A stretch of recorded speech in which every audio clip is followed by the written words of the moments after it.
তাকে আমাকে বিয়ে করছে সেই মানুষটার পরবর্তীতে বউ বের হইলো, 11 বছরের ছেলে বের হইলো। এর পরবর্তীতে সে বিবাহিত, তার পূর্বের ঘরের একটা ছেলে আছে বয়স 11, সেটাও কিন্তু আমি জানতাম না। আমি তবুও মেনে না, আপনার আর যাই কোন এটা ভুল করছে। এই আফাটার লগে ওই যে সান্দু রাসেল ভাই আর রাসেল ভাই যে আগে বিবাহিত, আগের একটা বাচ্চা আছে 11 বছরের, এটা আফাটার লগে না কই অকবার ভুল করছে, আফাটারে ঠগাই লাইছে না গো আফা। আসল কথা হইলো আপনি 1টা 2টা 3টা 4টা 5টা বিয়ে করতে পারবেন, ঠিক আছে? এতগুলো বিয়ে করার পরে আপনার 2টা 3টা বাচ্চা, তারপরেও আপনার একটা আনমেরিড ফলাই বিয়ে করবো বা আপনি বিয়ে করবেন, এমন আশা কেমনে করেন? কেমনে করেন গাবা বর্ষা চৌধুরী, বুঝছেননি? আপনার যে এতগুলা বাচ্চা, তারপরে আপনার আরো এতগুলা বিয়া হয়েছে, হেটার পরেও যে বেটা একটা বিয়া করছে, একটা 11 বছরের পোলা আছে, আপনার বিয়া করছে, আপনার কপাল।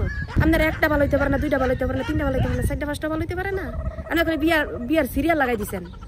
আরো একটা কথা, আবার আপনার কইছেন হাজার হাজার মাইয়ারা আপনার দেখে ইন্সপায়ার হয়, কি তা ইন্সপায়ার হইতাম?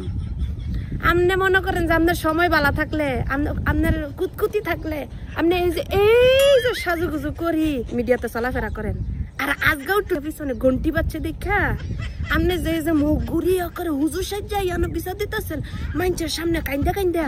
হ্যাঁ, এটি দেখে আমরা ইন্সপায়ার হবো আপনার, এইটা নিয়ে আপনার ইন্সপায়ারের কারণ আপনি একদিন এলো বেড়ার লগে খাইছেন, ঘুমাইছেন, প্যাম্পিরিত করে মিডিয়ারে ডাক ডুল পিড়ায় বিয়া শাদি করছেন। ও মা আজ যাই ওটা পিছন দা ঘন্টি মানছে করে মিডিয়ার সামনে আয়া বইয়া পড়ছেন। লজ্জা শরম নাই আপনি কর? বয়স তো কম হয় নাই, 2 দিন পরে জি বিয়া দিবেন, বয়স কম হয়েছে। এটি আমাদের জিয়ে করলে মানান সহিত যে মা আগে এমন আছিল, জি এমন করতেছে স্বাভাবিক। আপনার বয়সের লোক এটি যায়, আপনি যেটি করেন, আবার এখন যে আমার দেখে মানুষ ইন্সপায়ার হয়। কেমন ইন্সপায়ার হয়? এটি মুখোশ খুলন লাগতো না। আজকে যদি মনে করেন এই যে এই সাজে শাড়ি সুরি কালা শাড়ি আবার আজাইয়া ফিন দেওয়ার মিডিয়ার সামনে কইতেন, তাইলে আমরা বিশ্বাস করলাম হইলে যে আপনার লোক অন্যায় হয়েছে। আপনারা তো চিনতে পারতাছি না, কে লেখা এই মুখোশে তো আপনার আর আগে দেখি নাই আমরা, বুঝছেন নি?